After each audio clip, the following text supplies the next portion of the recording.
Bakhmut focuses the main blow on himself. The distracting strike is taken over by Avdiivka. The enemy is accumulating in the Zaporozhye direction, but solely because of the fear of breaking through the front. This is What About Ukraine channel, day 382, 12th of March 2023.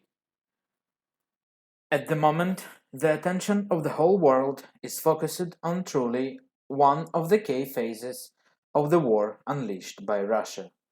At this stage, the main components of the confrontation are concentrated. However, no matter how morally or emotionally it hurts or is hard to realize that some settlements will be captured or rather temporarily occupied, the entire population of Ukraine has long realized that this whole war, in a global sense, cannot, in principle, bring a positive result to the Russian military political leadership. But at the same time, the best sons and daughters of the Ukrainian people die in it in the struggle for real independence and the end of the war.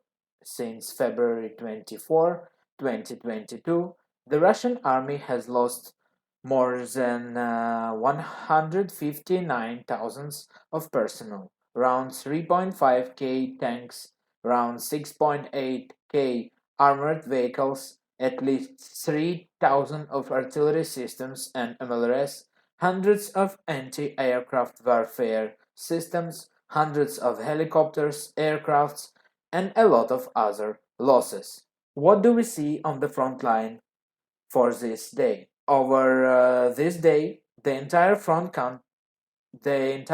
continues to buzz from the activity of hostilities, not only close combat, but also tank, artillery, and even air battles. In the Kupiansk and Liman directions, the enemy maintained a significant military presence in the border areas with Ukraine to prevent our units from being transferred to other directions. Also, during the previous day, the occupiers unsuccessfully tried to break through the defense of our troops.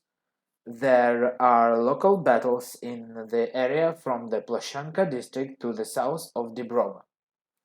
The situation in Bakhmut and around the city is traditionally difficult and consistently critical, but the garrison and the surrounding forces manage to hold back the enemy's onslaught, although it becomes more difficult to do so every day. Apparently, the artillery support simply doesn't have time to close. The enemy is attacking from the south and is trying to advance towards the city center. Battles continues along the line Orekhovo-Vasilievka-Zeleznansky. The guys from the front line also say that people are actively asking about where all the cars that volunteers buy for the needs of the armed forces are going.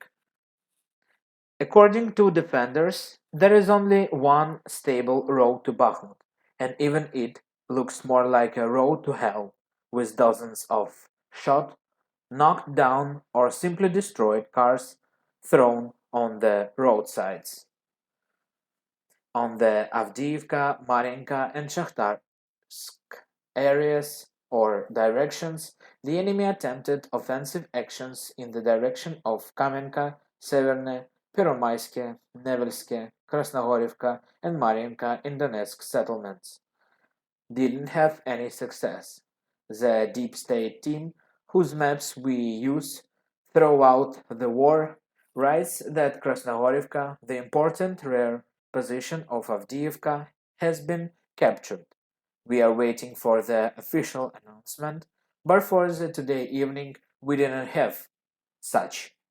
Although we have no doubts about the competence of deep state's statements. Most likely the fighting is already taking place in the city. The overhanging facades from the west and east of Kamenka, which stands a little north of the city of Avdiivka, also look menacing.